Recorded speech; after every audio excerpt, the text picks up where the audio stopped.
We're about ready to begin the second day of our conference, looking at cultural diplomacy and the United Nations. So if I could ask everyone, please take your seats, double check that your cell phones are on vibrate, and we have an action-packed day with even a few extra speakers that I'll surprise you with later today. So be ready. Hopefully you had a good night's sleep, and it should be a very full and hopefully rewarding day.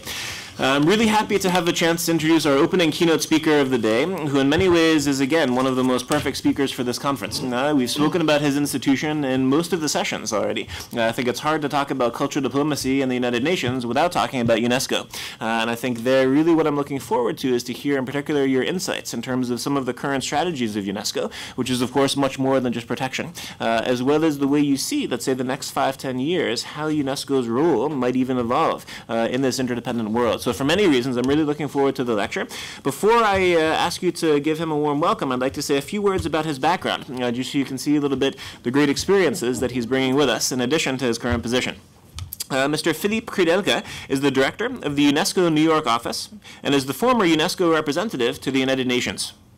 Mr. Kridelka has been a member of the Belgian Diplomatic Service since 1987, serving in various capacities that include First Secretary of the Belgian Embassy in Tehran, Counselor of the Belgian Embassy in Warsaw, Diplomatic Advisor to the Belgian Deputy Prime Minister and Minister for Foreign Trade, Ambassador of Belgium to Singapore, and the Director of Cabinet of Office of the Director General of UNESCO.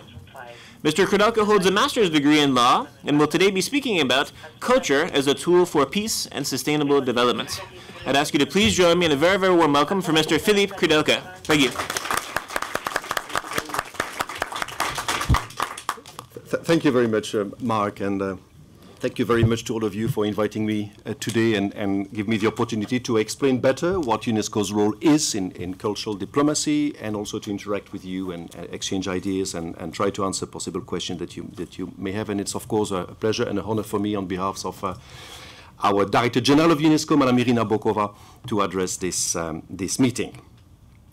I've structured my short expose. I will talk for about 20 or 30 minutes around some of the main pillars of UNESCO's action. We can ignore it. Sometimes okay. Okay, so welcome in the UN. United Nations.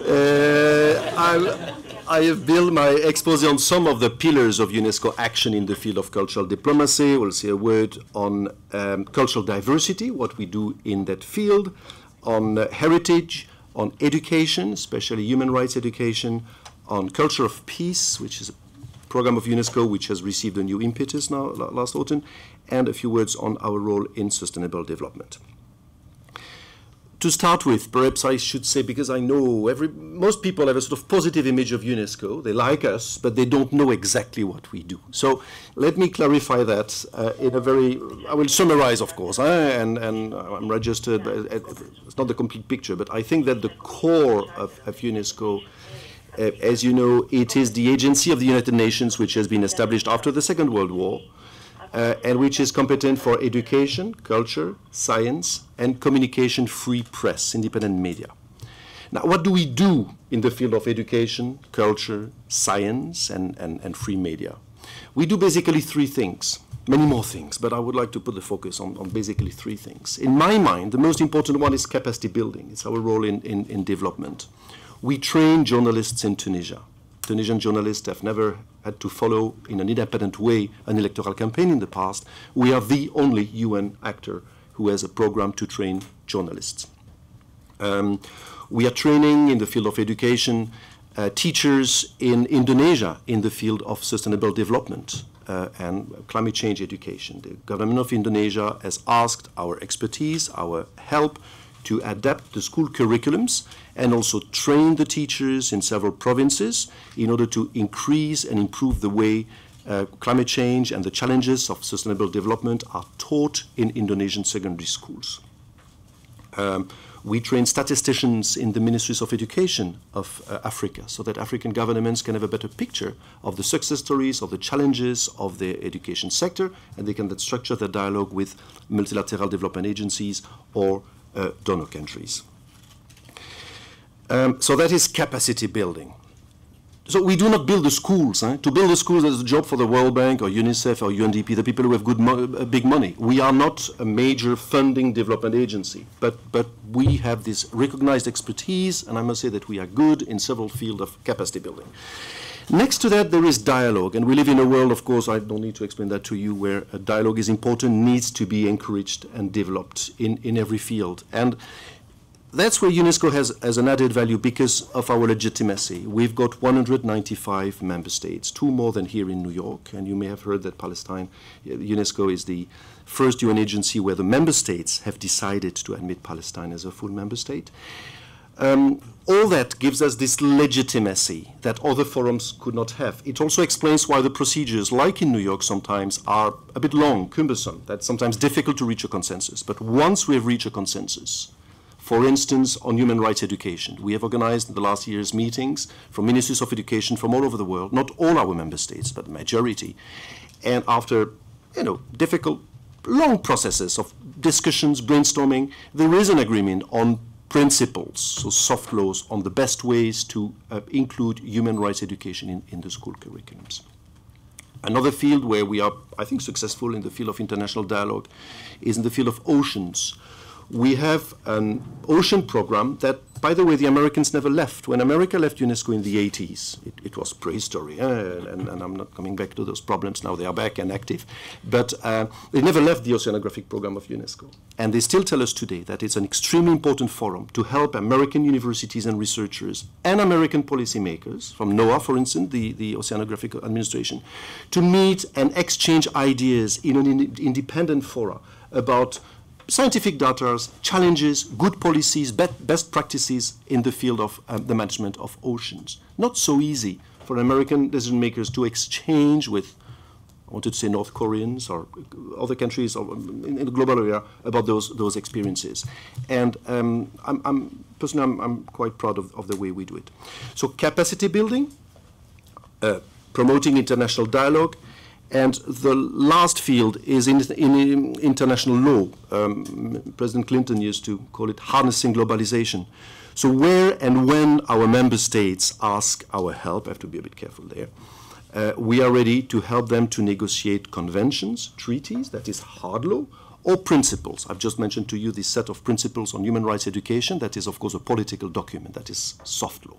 But we also help the international community, when the member states want, to negotiate conventions. You all have heard of our Convention on World Heritage, which is the key treaty, legal instrument to organize the cooperation of states around the world heritage of mankind. You may have heard also, I will come back later to it, about our Convention on Cultural Diversity. So this will be my first point, a word about what we do on cultural diversity, and we are all conscious of the fact that people and societies today are more interconnected than ever, and also that new inequalities are arising. These are time of great opportunities, but also turbulence and economic crisis, and we are all conscious of the fact that in more complex societies, in cities that are ever more diverse, we all know what happens when dialogue, understanding, trust, to use a word that you have been using earlier, Mark, a breakdown. As our Director General likes to say, the fabric of society is quickly torn, but it is very long to mend. Diversity, as you all know, is a reality for our societies, and it should be considered. That is the key message of UNESCO again and again. Diversity is a positive and enriching force for innovation and renewal, and also as an engine for development. While cultures are different across the world, of course, humanity remains one single community, united around universal values, including human rights. In 2001, UNESCO has helped our member states to reach a consensus on a Universal Declaration on Cultural Diversity, which just celebrated its 10-year anniversary last year, 2011. And is an important standard-setting instrument that you can all have a look on our website. In line with this declaration, we have published a tool called the World Report, Investing in Cultural Diversity and Intercultural Dialogue, which is at your disposal. We have copies in French, Spanish, and English. There, it's the green book there. And if you need more, we would happily provide them to you, which addresses education, job creation, sustainable development, and human rights. How can intercultural dialogue and cultural diversity contribute to those objectives? For example, in that book, If you have a look on the section on communication and cultural contents, you will see that the book tries to explore new media trends from the cultural diversity standpoint, and in particular, how to overcome stereotyping through positive content. Like, for instance, the critically acclaimed series Little Mosque in the Prairie, which has been launched in 2007 by the Canadian Broadcasting Corporation, which is a good example that UNESCO has studied and that we can help to export, promote in other parts of the world.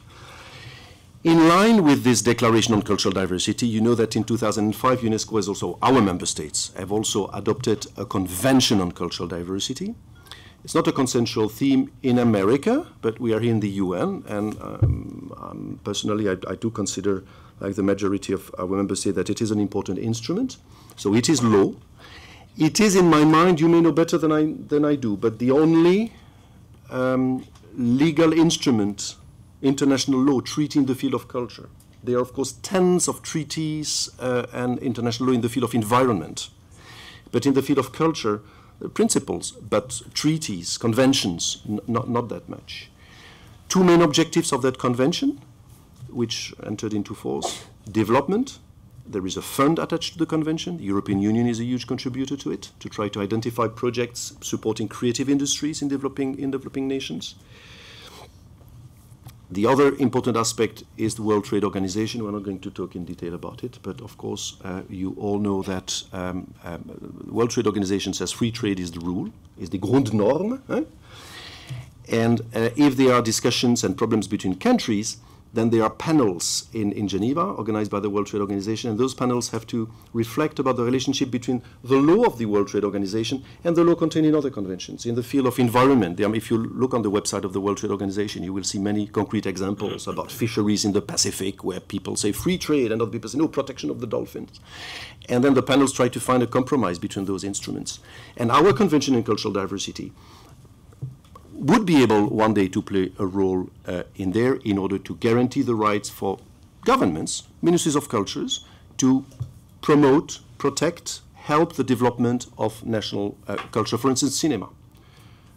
In Asia, you're all conscious of the fact that the Korean cinema is an incredible success story. You've got Korean films and songs everywhere. Now, 30 years ago, Korea did not produce many films. It has been the result of a policy by the government with a system of subsidies for young creators, schools offering classes to train filmmakers, quotas for Korean films. And now all that system has been dismantled because, of course, there is a healthy, competitive economic sector in the Korean economy. The Korean economy, I mentioned the Fund for Cultural Diversity. All that, promoting diversity, help, I think, our societies to achieve cultural literacy, or what our Director General calls a new humanism. A new humanism that must lead public policy and education, should guide the evolution of the media, and can also inspire cultural policies or support the arts. A word on the second pillar of the action of UNESCO, culture of peace. In 1998, as you may know, the United Nations General Assembly has proclaimed the period 2001-2010 as the International Decade for a Culture of Peace and Non-Violence for the Children of the World, and the General Assembly has adopted a program of action. UNESCO has been designated as the lead agency for the decade, and the decade finished in 2010, but then last year in November 2011, we also have our General Assembly at UNESCO called General Conference, and our member states have adopted a new intersectoral platform for a culture of peace and non-violence. Now, when I say the word intersectoral, some of you work with UNESCO in the future, it is important because I've described to you those sectors we have: education, culture, science, including oceans, and communication, press freedom. That's a big plus and a challenge. The challenge is that, of course, pillarization, that like in every human organization, people tend to work in their sector and ignore what they do in the other ones. Education is better, science is better. The new administration at UNESCO has been working hard to try to build bridges between those sectors, and that is what we call the intersectoral platforms, where people from all over our organization try to work together on specific themes like culture of peace. How can I contribute to culture of peace with concrete projects in the field of education or culture or training of journalists or science?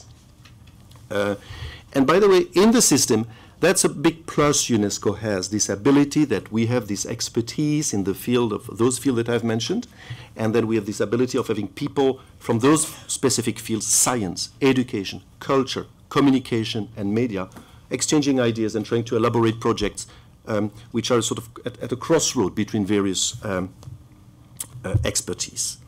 Let me give you a few concrete examples. In the field of culture, UNESCO has been working in the 60s, I think, but mainly 70s, on the history of Africa. If you look on the history books in Africa, most of them have been written by Western historians, usually Europeans. And it has been a wish by African government. They have asked UNESCO to gather a meeting of historians from all over the world. Not only African historians, historians from Arab countries, from the West, from the former probably communist bloc, and they've written this history of Africa. Now, the history of Africa of UNESCO is a huge, there's a set of 10 or 12 beautiful volumes, which are, of course, extensively used by academics or specialists of African history. It is not of immediate use by the Ministry of Education. So UNESCO has also now a program to translate this history of Africa in the school curriculums in African secondary schools, so that teachers can use the results or the findings of this history of Africa in the way they teach history to the kids. And we have now started that program in Zimbabwe. That's the first country where we do it. That's really an interesting point. You don't hear that in New York, but at UNESCO, we talk about that. I was myself in Kinshasa recently. If you see the history books that you can find in the bookshops there, basically they are either written by the Belgians or Belgian-inspired, and that's not balanced. Really, it's the Congolese themselves should have the possibilities to reflect and let their own historians define the way the history of their country, including the history before the colonial period, has to be taught. Another project in the field of science is called Sesame, and of course on all that, check on Google them. Sesame, like sésame in French, Sesame stands for Synchrotron Light for Experiment, Science and Application in the Middle East. That's a program that, under the umbrella of UNESCO, based in Jordan, where we help physicists, specialists of laser or light technology to cooperate on concrete projects. And those people are coming from Bahrain, Cyprus, Egypt, Iran, Israel, Jordan, Pakistan, Palestinian Authority, and Turkey. And of course, there is a strong political support by the observers of the project: France, Germany, Greece, Italy, Japan, Kuwait, Portugal, Russia, Switzerland, Sweden, the United Kingdom, and the United States of America. And that's a project we're extremely proud of, the fact that physicists from Israel, from the Arab countries, can sit around the table and exchange experience, develop joint projects, of course on a very specific field, but at least they sit together on a table and they work together. Another example of UNESCO contribution to this culture of peace is our international program for the development of communication. We call it IPDC. That's a program where donor countries and beneficiary countries discuss about the best ways and the best projects to promote the development of independent media in developing countries. And I've mentioned to you what we're doing in Tunisia, and we are obviously ready to do the same in Libya once the new Libyan government requests our support. You know that a lot of new medias, independent medias, have been created, especially in Benghazi, but also in Tripoli after the political events there. And of course, there's a big need for training and getting more expertise. We have been working with the medias in Sierra Leone, for instance, after the civil war, helping there the local authority to restart the public television network and training the journalism. We have been helping the Congolese government, or the parliament of the Democratic Republic of Congo, to draft a new law on the media and pluralism in the media after the start of the democratization process in the country.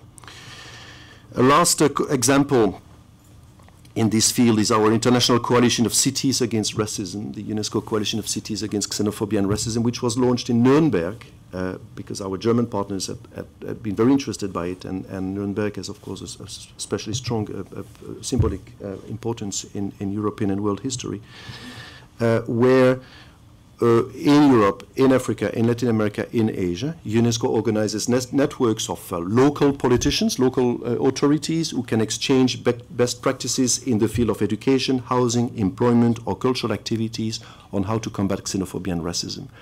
And once those good practices or good policies have been identified, UNESCO helps to generate them and spread them in the network. So it means that if a good policy in the field of housing policy or employment, youth unemployment policy that has been successful also in tackling xenophobia in South Africa, for instance, could be exported, generated to other parts of the world. In this project, like in the other ones, and like a lot of partners in the UN system, but it's especially hard for UNESCO, a financial challenge, my dear colleagues. So this program now has started to do what I'm telling you it's doing, but I mean, we need funds from member states to keep going with that program. They've given me another example, perhaps just the last one then. There is in Washington a very successful museum about women's in art, showing art productions by ladies creators, women's creators. And at UNESCO, we thought it would be a good idea to export that good idea elsewhere in the world. And we are working to establish in Amman, Jordan, a similar institution with the support of the United States of America, with a generous donation by Her Majesty the Queen of Jordan. We are now working on a regional center and museum so that women artists for the whole Middle East will be able to exhibit their productions, and the museum is supposed to open in 2013, next year. Well, I had a word about cultural diversity, about culture, what we call culture of peace, and the concrete project that we try to develop under that umbrella. A third pillar is human rights education. It is, of course, in our charter, in our constitution, it's one of our most important mandates to make sure that the education systems help to promote a culture of human rights and democracy in the world. For instance, which examples did we have developed those principles that I've mentioned to you with the Ministers of Education, non-binding political principles and good policies on how to integrate human rights in the school curriculums.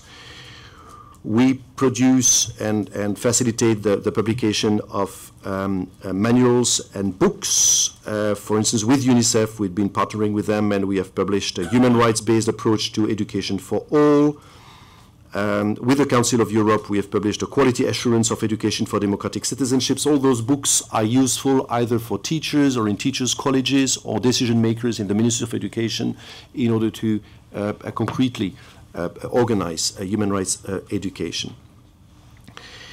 For instance, our office in New Delhi, like other UN agencies, UNESCO is based in Paris. 2/3 of our colleagues work there with the expertise that I've mentioned. 1/3 of our colleagues are working in the field. All our field offices, about 50, are in developing nations, except New York, Brussels, and Geneva, where we have liaison offices. The one that I'm working for here in New York, there is one in Geneva for the UN as well, and one to the European Commission in Brussels. We also have one in Addis Ababa to the African Union. So our office in New Delhi, for instance, piloted a project with the National Council for Teacher Education in India to test an Education for Peace manual. So we've been working with the authorities in charge of education in India in order to draft a manual on education for peace. And one of the last initiatives that we have launched, we have done it with Brazil and the United States, is called Teaching Respect for All. It is a program to develop curriculums and try to identify also good practices in American states or in Brazilian states about respect, combating basically prejudice based on the ethnic origin of people. And that's a key priority of the American administration, of the Brazilian administration as well. And UNESCO is glad to put our expertise to serve those political objectives and make sure that teachers are in a position to teach in an efficient way and convince young people to forget some of those prejudices that can raise.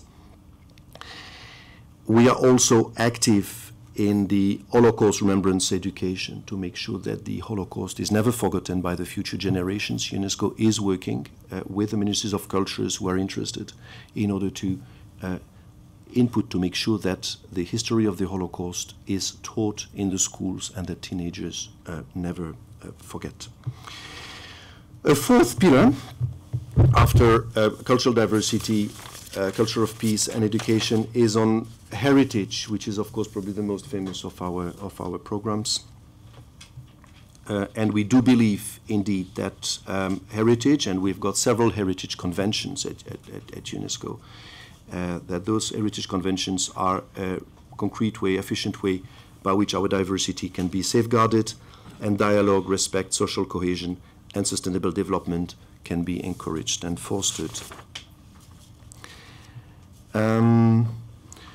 I've mentioned already to you the Convention on World Heritage, which is, it's not the exact title, but it is the Convention on World Heritage. They do World Heritage, which was adopted in 1972 by UNESCO's member states. This convention tried to organize the cooperation between member states around the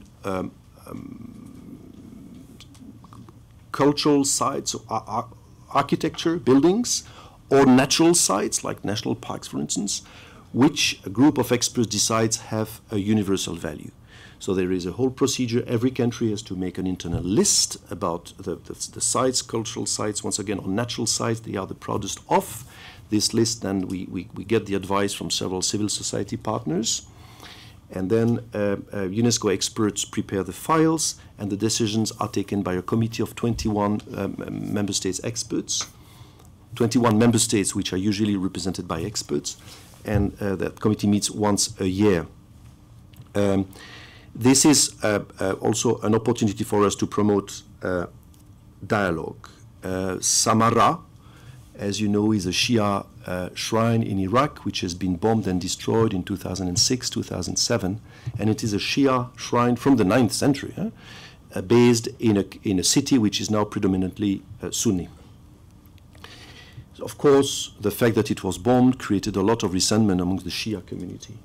UNESCO has been working, the Iraqi government asked for our participation, and UNESCO has been working not only to rebuild the shrine, which has now been rebuilt and restored, but also to organize a dialogue between both communities, the Shias and the Sunnis, in order to make this shrine, and the fact that it is world history. It is not so much Shia or Sunni. It belongs to all of us. It should be important for all of us. And we do organize meetings and this dialogue. We have also organized recently a mission, my little note somewhere, a mission in 2009. UNESCO has invited 500 intellectuals and religious leaders from Karbala, Najaf, and Kazemia, which are other holy places in the region, to come there, and there was a meeting where those people can talk, exchange experience, building trust and dialogue around one of those sites. You have heard about the Buddhas of Bamiyan, which have been destroyed by the Taliban in Afghanistan. They were the tallest Buddhas ever built by mankind. Now, in that case, we have had a dialogue with the Afghan authorities, and we have organized also meetings by archaeologists. The German universities have played an important role in there, and the consensus there was that it would be better not to rebuild them. They've been completely destroyed. It's dust. Not to rebuild them. We could have done like for Warsaw after the war, rebuilt it identically. And the quasi-consensus in the scientific community was that it wouldn't be an ideal solution. So we are trying to find a way of restoring other Buddhas in the same region and establishing a museum. And they also, in cooperation with the Afghan authorities, trying to build something to an evocation of the image of the Buddhas, but also a museum, so that tourists, once the tourism can restart in Afghanistan, would go there and help local communities to get jobs. World heritage can be, as those two examples, especially Samara examples, show a tool for dialogue and trust. It's also sometimes a challenge, and you may have heard in the press last year the events around the Temple of Preah Vihear between Cambodia and Thailand.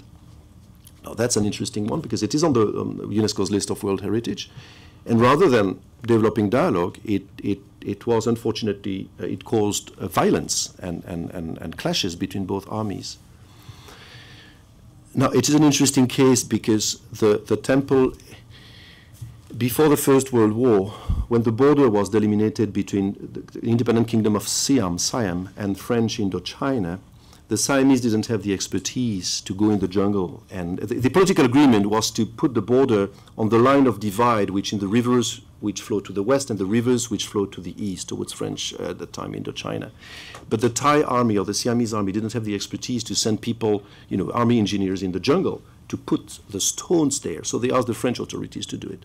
And the French authorities did a good job. It was before First World War, but sometimes they put the stones a little bit in the advantage of French Indochina. And that's exactly where Preavinear is. So the Cambodians say, no, but it is in Cambodia. Look at the maps from pre-First World War. They are in Cambodia. And the Thai say, yes, but no, the political agreement was that the border is the line of divide between rivers, and the line of divide, Preavinear is west of it. And there have been a long process of The Hague, the International Court, and so on.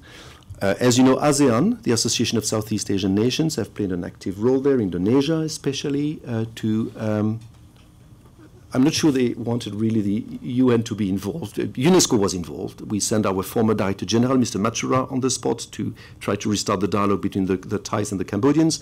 Indonesia played a very active role with the Association of Southeast Asian Nations, and I understand that now you've got observers, military observers from Indonesia, I think, on the ground, and UNESCO has played a role to restart the dialogue between both ministries of cultures. And our tool, our plus, is to start the dialogues with the technicians, with the archaeologists, with the architects, not the ministers of defense or foreign affairs. And we're really investing time and expertise in that and efforts in order to restart the dialogue so that at some point Preavinear can become again a destination for tourism, which is co-managed because the border is really in the middle, which is co-managed by both authorities in the interest of both communities, the Thai communities and the Cambodian communities who live around the temple. There is a huge potential there to develop sustainable tourism and dialogue between both countries.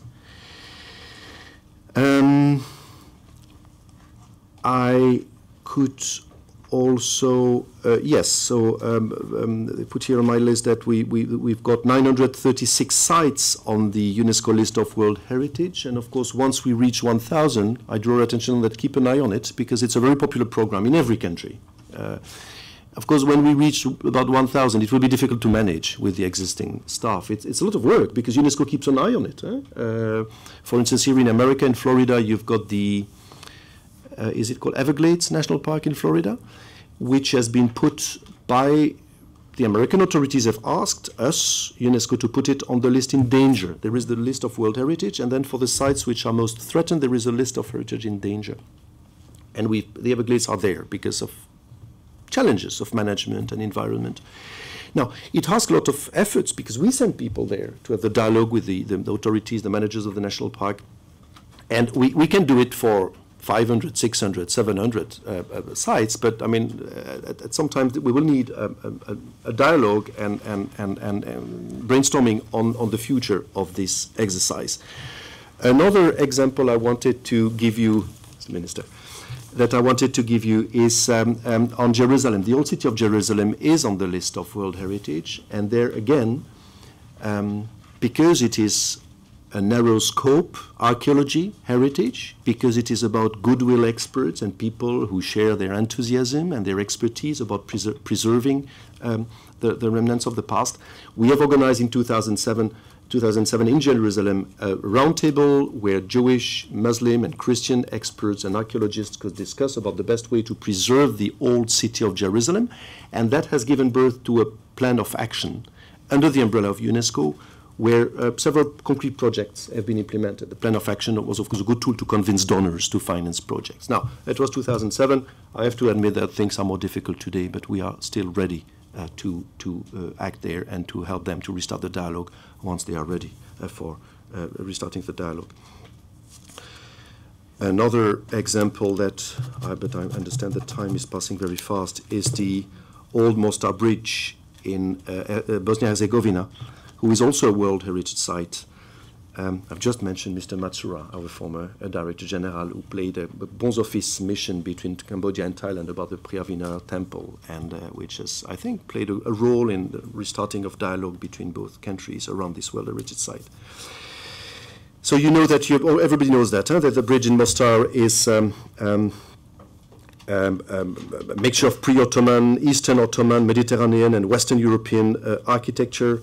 It is an outstanding example of multicultural urban settlement, and there as well, the parties involved have asked UNESCO to organize the reconstruction of the bridge, which has been reconstructed and around which now sustainable tourism can be organized.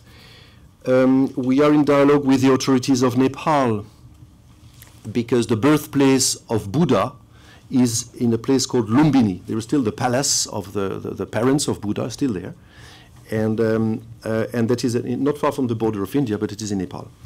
And the Nepalese authorities would like, and they are strongly supported by Japan, Korea. Mr. Ban Ki-moon, as a Secretary General of Asian origin, is extremely interested so that the UN actors are deeply involved in helping the Nepalese authorities, not only to preserve Lumbini, but also to develop sustainable economic activities around it and sustainable tourism. So UNESCO and UNDP in Kathmandu are the two key UN agencies involved, in dialogue with the government of Nepal and a lot of political support from partners in Asia. This was our Convention on World Heritage, buildings and natural sites. Now, some of our partners told us, yes, but historical buildings, it suits more the cultures where there is a long tradition of stone architecture in the Arab world or in Europe, the mosques, the Romanesque churches. In other parts of the world, the historical tradition was not to build in stones, and so there are no Gothic cathedrals in Japan or in Tanzania, right? And so there was a political move at UNESCO to adopt also a convention in the early 2001 on intangible heritage, to say that in many cultures there are traditional knowledges, dances, rites, manifestations which also belong to the heritage of mankind. And they should be also protected. If they are threatened, the international attention should be focused on them, and they should also be used to develop sustainable activities and sustainable tourism around them. For instance, the Nowruz, traditional spring celebration, was a joint celebration, a joint file which was jointly promoted at UNESCO by Afghanistan, Azerbaijan, India, Iran, Kyrgyzstan, Uzbekistan, Pakistan, and Turkey, which are all countries which share this tradition of Nowruz, which means New Year in Farsi. This tradition is part of the identity, of the soul, of the pride of those people. And UNESCO's experts are helping to document better those traditions, the differences that may exist between Turkey or Uzbekistan, for instance, or Iran, and helping those countries to develop where they want for instance, touristic activities, or to help develop traditional handicrafts around those activities. In Belgium, we have a famous carnival in Binge. It started yesterday. It was on the television. And that has been put on the list. Since it has been inscribed on the list, we had a 20% rise in tourism, which is good for local business. I've mentioned Jerusalem, the action plan. The last point before I finish my intervention is on sustainable development.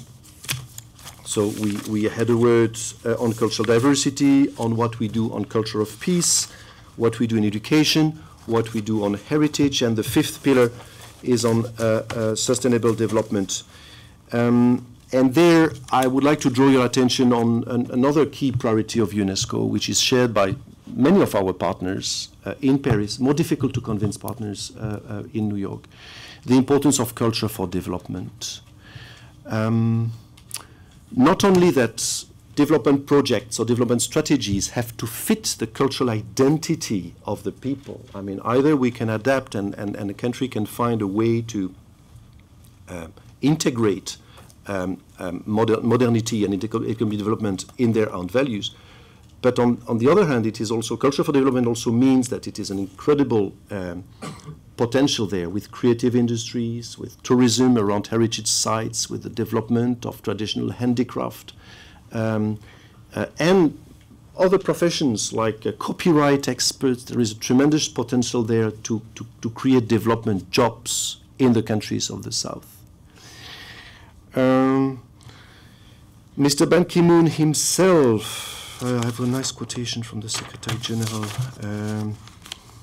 has stated that cultural diversity is our common heritage, that there can be no size-fits-all development models, that to deliver better results, development projects must reflect the needs, the aspirations, the priorities, and the cultures of their beneficiaries. Two things I wanted to mention there. In the sort of general background here in New York, the General Assembly, I'm trying to concentrate on, where have they put the reference to the General Assembly? The General Assembly has adopted a resolution which, yes, last December the United Nations General Assembly has adopted an important resolution called Culture and Development, which recognizes that culture contributes to the development of innovative, creative capacities of people, and that culture is an important component of modernization and innovations in economic and social life. This resolution, also invites governments, the UN system, and stakeholders to mainstream culture into social, environmental, and economic development policies to promote capacity building for the development of a dynamic cultural and creative sector. Now, the dialogue was not, of course, we are there to serve our political masters. The dialogue was not always easy, but UNESCO is, I think, proud that we could answer some of the technical questions or political questions that some member states have asked around that. That is now a fantastic tool for us to bring culture on the table of Rio, the Rio conference in June, to show why culture should also be part of the deliverables in Rio. How, for instance, traditional knowledge of First Nation people can be better, they're also part of their culture, can be better recorded and could inspire other people or could help us to understand better biodiversity in the world. And I would like to mention, you know that cultural tourism alone is about 7% of the world GNP. So culture is a tool for development. We have a very successful partnership with UNDP. Spain, a few years ago in 2008, has given $100 million to the UNDP in a cultural window, asking UNDP to partner with UNESCO. UNDP manages the funds, but UNESCO is the coordinator of 18 projects of concrete materialization of culture for development. For instance, we are working in Morocco with national and local authorities on the preservation of cultural heritage and on the revision of the laws protecting it. Or in Niger, in Africa, and Mozambique, we are working with the governments to train journalists and artists in copyright law, so that a better knowledge of the copyright law is also an important factor to help creators create.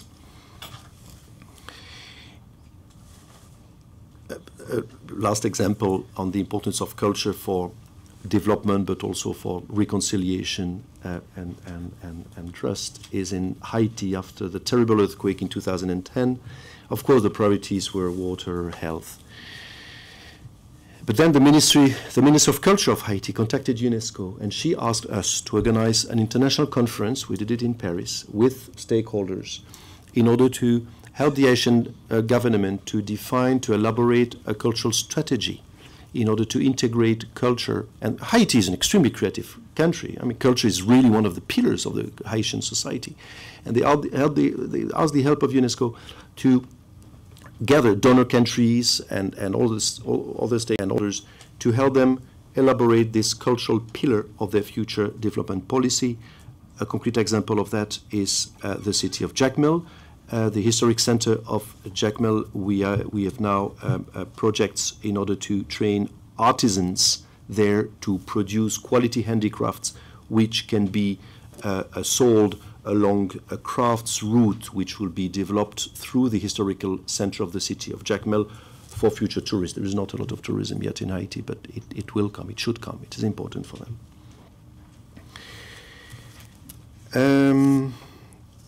And I perhaps could finish on a note on the private sector, which was not often mentioned in my speech, but which is of course important, a more and more important partner for all of us in the UN system.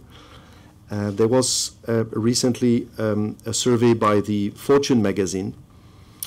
They've surveyed the top 100 companies in the world, and 79% reported that diversity education improves corporate culture, and 91% of human resources executives say that diversity awareness helps their company keep a competitive advantage. So there also we've got strong allies of cultural diversity, a culture for development, and a strong encouragement for our programs in that field.